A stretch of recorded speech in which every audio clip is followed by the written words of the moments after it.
दोस्तों, महिलाओं के ऐसे नहाने पर घर में गरीबी और बर्बादी आती है। किस प्रकार से, आइए जानते हैं। तो चलिए शुरू करते हैं आज की वीडियो। दोस्तों, क्या सच में महिलाओं के साथ साथ बाकी लोगों के इस प्रकार के नहाने पर घर में बीमारियां और कंगाली आती है? क्या सच में एक औरत के ऐसा नहाने पर घर पूरी तरह से बर्बाद हो जाता है?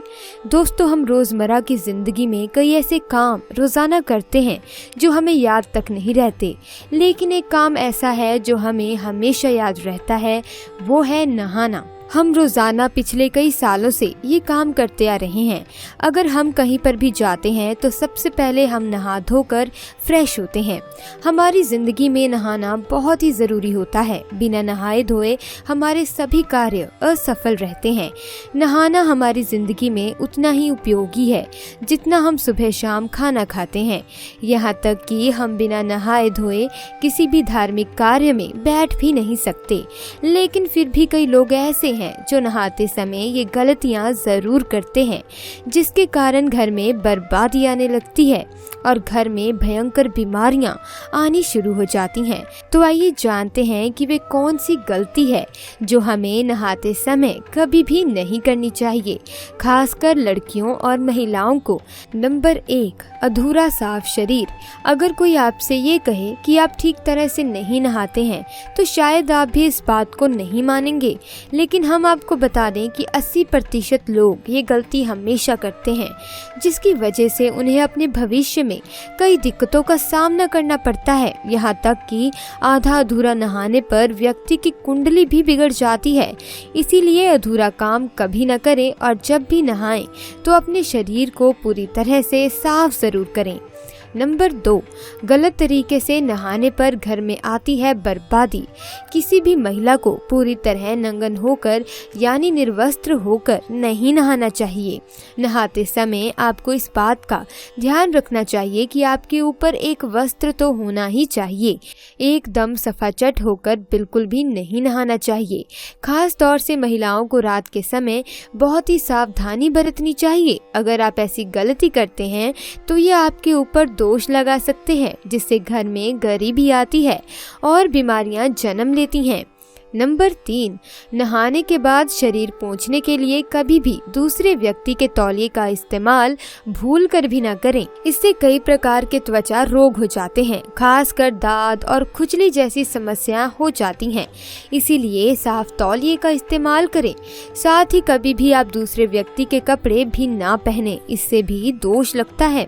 नंबर 4, वैज्ञानिकों की माने तो नहाते समय सबसे पहले तुरंत सर पर पानी कभी नहीं डालना चाहिए। ऐसा करने से ब्लड सर्कुलेशन काम करना बंद कर देता है और हार्ट अटैक आने की समस्या हो सकती है। इसीलिए नहाते समय सबसे पहले पैरों पर पानी डालें, फिर धीरे धीरे ऊपर की ओर बढ़ें। नंबर 5, अगर आप बाहर से आ रहे हैं और थके हारे हैं तो घर आते ही तुरंत नहाना नहीं चाहिए। इसके अलावा जिम करने के तुरंत बाद व दौड़ कर आने के तुरंत बाद कभी भी नहीं नहाना चाहिए। इससे आपके शरीर पर गलत असर पड़ता है और यहाँ तक कि आपकी जान भी जा सकती है। इसीलिए आप ये गलतियाँ भूल कर भी ना करें। दोस्तों, हर एक काम का एक समय होता है, एक नियम होता है। वैसे तो हमेशा हमें सुबह उठते ही सुबह स्नान कर लेना चाहिए ताकि हर काम शुद्ध होकर कर सकें, लेकिन शास्त्रों के अनुसार कुछ काम ऐसे हैं जो आपको स्नान से पहले कर लेने चाहिए, जबकि कुछ काम ऐसे भी हैं जो आप बिना नहाए कर ही नहीं सकते। तो चलिए जान लेते हैं उन कार्य के बारे में। नंबर 1, वायु पुराण में बताया गया है कि आपको भगवान पर चढ़ाने के लिए फूल स्नान से पहले ही तोड़कर रख लेने चाहिए। माना जाता है कि स्नान के बाद तोड़े गए पुष्पों को भगवान स्वीकार नहीं करते। साथ ही ये भी कहा जाता है कि पुष्पों को कभी भी धोया नहीं जाता। नंबर 2, ऐसा कहा जाता है कि पूजा के बर्तन और थाली स्नान से पहले ही साफ कर लेनी चाहिए। दरअसल भगवान के बर्तनों को भी जूठा माना जाता है। स्नान के बाद इन्हें साफ नहीं करना चाहिए। जूठे बर्तनों को स्नान के बाद छूने से शरीर भी अशुद्ध हो जाता है। ऐसे में व्यक्ति का फिर से नहाना अनिवार्य हो जाता है। नंबर 3, शास्त्रों में बताया गया है कि अगर आप शरीर पर मालिश करना चाहते हैं तो आपको वे स्नान से पहले ही कर लेनी चाहिए। भूल से भी नहाने के बाद मालिश नहीं करनी चाहिए। दरअसल तेल मालिश करने से शरीर से कई दूषित पदार्थ बाहर आते हैं, इसलिए नहाने के बाद मालिश करने पर ये साफ नहीं हो पाते, तो इस वजह से त्वचा के रोग होने की आशंका रहती है। यदि आप नहाने से पहले ही मालिश कर लेंगे तो नहाते वक्त सारे दूषित पदार्थ धुल जाएंगे। नंबर 4, अगर आप स्नान के बाद रोजाना पूजा करते हैं तो पूजा करने से पहले आपको रसोई घर में नहीं जाना चाहिए। माना जाता है कि पूजा करने के लिए शरीर एकदम शुद्ध होना चाहिए, लेकिन रसोई में अक्सर जूठे बर्तन भी रखे होते हैं, तो इस कारण पूजा करने से पहले रसोई में जाने से आपका शरीर अशुद्ध हो जाता है। नंबर 5, एक बात आपको ध्यान देने की जरूरत है कि आपको स्नान करने के बाद ना ही अपने वस्त्र साफ करने चाहिए और ना ही भगवान के। माना जाता है कि स्नान के बाद यदि आप पहने हुए कपड़ों को साफ करते हैं तो आपका भी शरीर अपवित्र हो जाता है, उसके बाद आप पूजा नहीं कर सकते हैं। इसीलिए आपको स्नान करने से पहले ही अपने और भगवान दोनों के कपड़े साफ कर लेने चाहिए।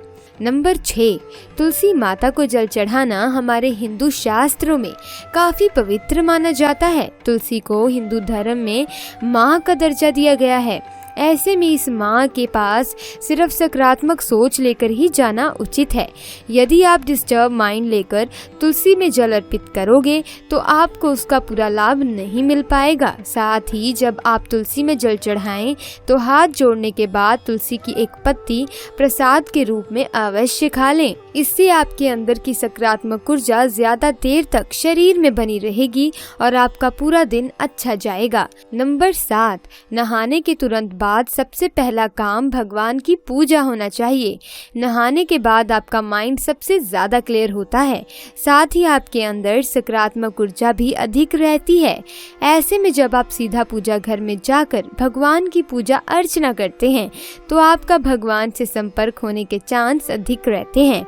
नंबर 8, सुबह सुबह निकली सूरज की किरणें हमारे शरीर के लिए काफी लाभदायक होती हैं। जब आप स्नान कर सकारात्मक ऊर्जा के साथ सूरज को जल देते हैं तो इसकी किरणें आपकी सकारात्मक ऊर्जा को और भी बूस्ट कर देती हैं, अर्थात आपकी पॉजिटिव एनर्जी डबल हो जाती है।